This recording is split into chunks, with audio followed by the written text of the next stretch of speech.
Hello guys, स्वागत है आपका एक नई वीडियो में। आज की इस वीडियो में आपको बताने वाला हूं एक नए गवर्नमेंट जॉब वैकेंसी नोटिफिकेशन के बारे में। इसकी पूरी जानकारी के लिए इस वीडियो में अंत तक बने रहिएगा। चैनल पे नए हैं तो चैनल को अभी के अभी सब्सक्राइब कर लें और बेल आइकन भी प्रेस कर दें, ताकि इस तरह की जो all India government job vacancies के नोटिफिकेशन जारी होते हैं उनकी जानकारी, उनकी जो वीडियोज़ हैं वो आपको आगे भी मिलती रहें।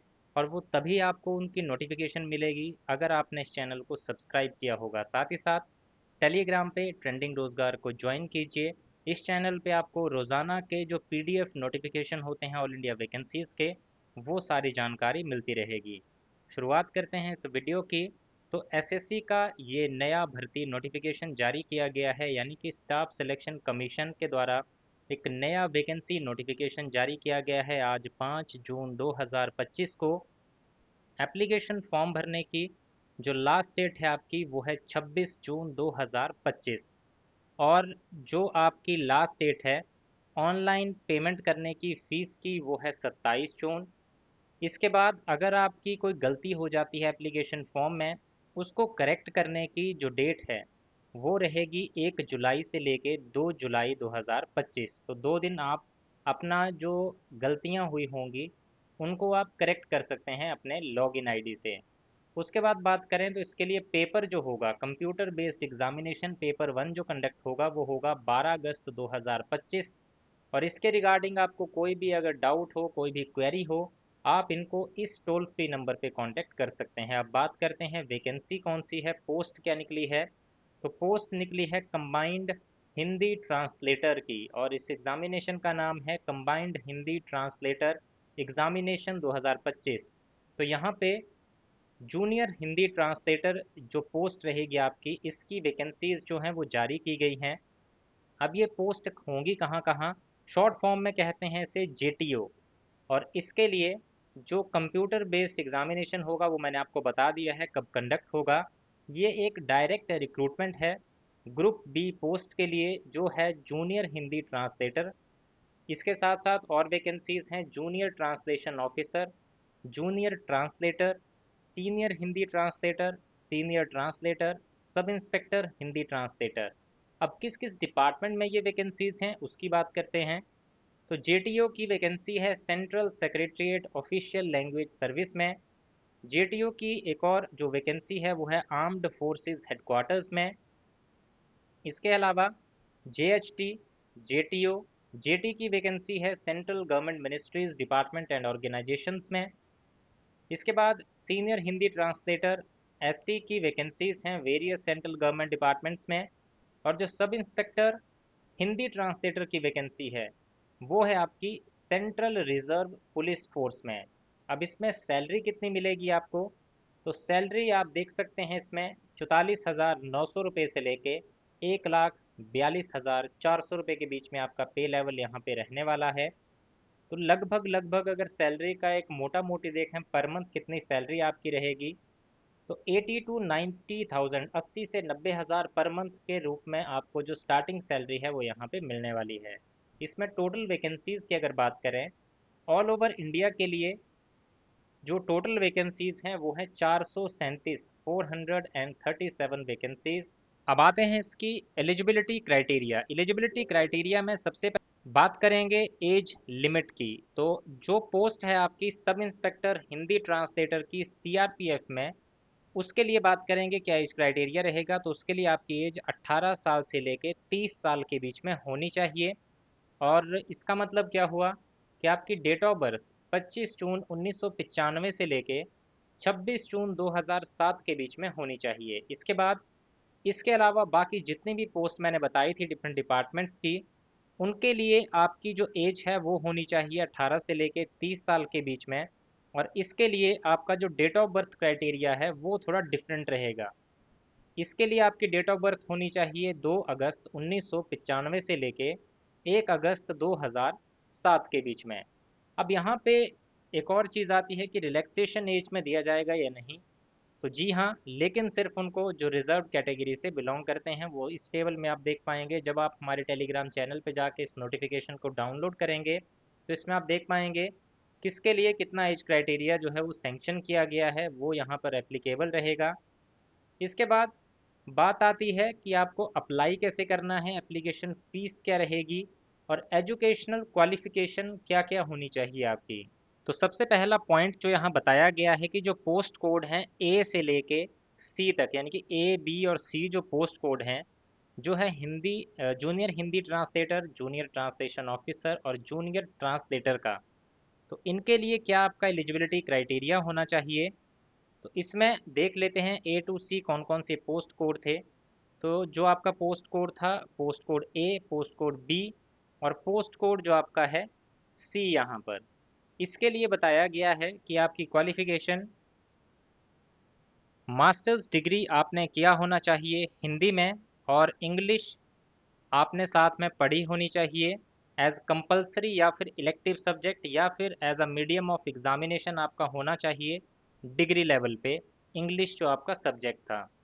या तो आपने मास्टर्स किया हो इंग्लिश में, या और हिंदी जो है एज कंपलसरी इलेक्टिव या मीडियम ऑफ एग्जामिनेशन पढ़ा हो डिग्री लेवल पे, या फिर आपने मास्टर्स डिग्री किया हो किसी और सब्जेक्ट में जो हिंदी और इंग्लिश के अलावा कोई दूसरा हो, लेकिन आपने हिंदी मीडियम और इंग्लिश एज अ कंपलसरी और इलेक्टिव सब्जेक्ट पढ़ा होना चाहिए, या फिर medium of examination degree level पे। तो इस तरह की क्वालिफिकेशन आपकी होनी चाहिए। या तो आपने मास्टर्स किया हो और हिंदी या इंग्लिश में से कोई आपने कंपलसरी या फिर इलेक्टिव या फिर मीडियम ऑफ एग्जामिनेशन के तौर पे पढ़ा हो डिग्री लेवल पे। साथ ही साथ ये तो हो गई एक क्राइटेरिया, इसके साथ एक और चीज़ आपके पास होनी चाहिए, वो क्या है कि वो होना चाहिए आपके पास डिप्लोमा या फिर सर्टिफिकेट कोर्स ट्रांसलेशन का, जिसमें Hindi to English and English to Hindi और वाइसे वर्सा, ये आपने ट्रांसलेशन का आपके पास डिप्लोमा या फिर सर्टिफिकेट कोर्स आपने ट्रांसलेशन का किया होना चाहिए। और या तो फिर आपके पास एक्सपीरियंस होना चाहिए 2 साल का ट्रांसलेशन वर्क का, जिसमें आपने Hindi to English and vice versa जो है वो किया हो। और ये एक्सपीरियंस होना चाहिए सेंट्रल या फिर स्टेट गवर्नमेंट ऑफिस, जिसमें इंक्लूड होते हैं गवर्नमेंट ऑफ इंडिया अंडरटेकिंग।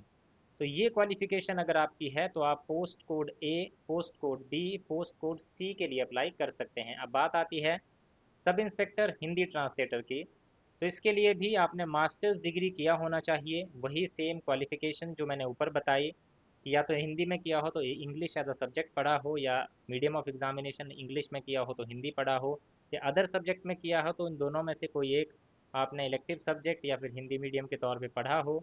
तो ये चीज़ें आपकी होनी चाहिए। साथ ही साथ आपके पास इसके लिए भी डिप्लोमा या फिर सर्टिफिकेट कोर्स आपके पास होना चाहिए ट्रांसलेशन का, या फिर 2 साल का अगर एक्सपीरियंस है तो डिप्लोमा और सर्टिफिकेट कोर्स आपका नहीं चाहिए, या तो ट्रांसलेशन का सर्टिफिकेट डिप्लोमा हो या फिर एक्सपीरियंस हो। अब फिजिकल स्टैंडर्ड्स की बात करते हैं यहाँ पे। तो सब इंस्पेक्टर की जो पोस्ट है इसके लिए आपका फिजिकल स्टैंडर्ड लिया जाएगा।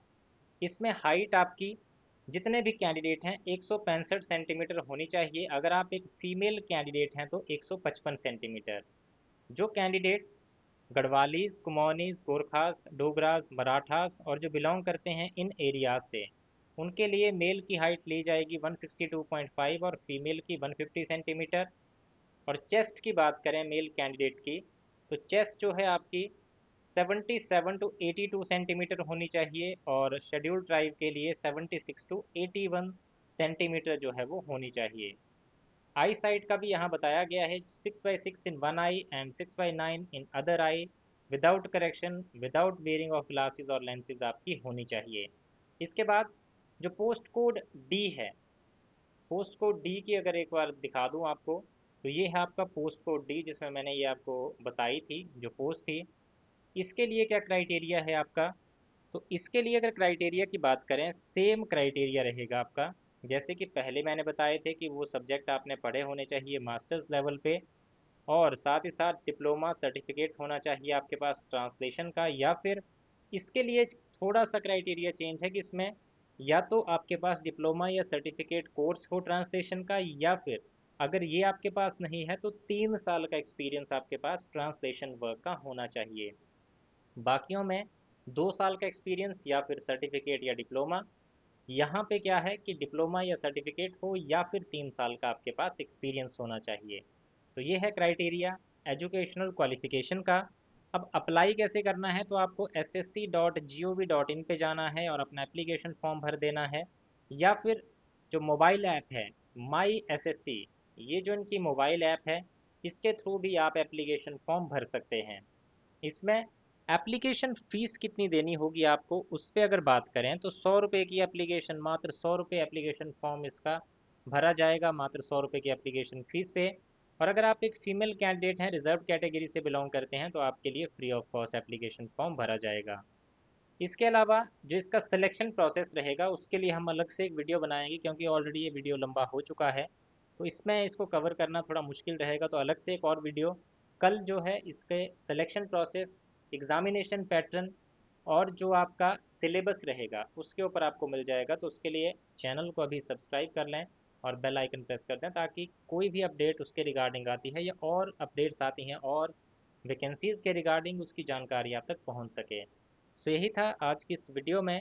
आई होप आपको जानकारी अच्छी लगी हो। वीडियो अच्छी लगी है तो वीडियो को लाइक ज़रूर करें, शेयर करें दोस्तों के साथ, और इसी तरह की जानकारी आगे भी पाने के लिए चैनल को आज ही सब्सक्राइब कर लें और बेल आइकन भी प्रेस कर दें। So thank you guys for watching this video. मिलेंगे इसी तरह की नेक्स्ट वीडियोज़ में।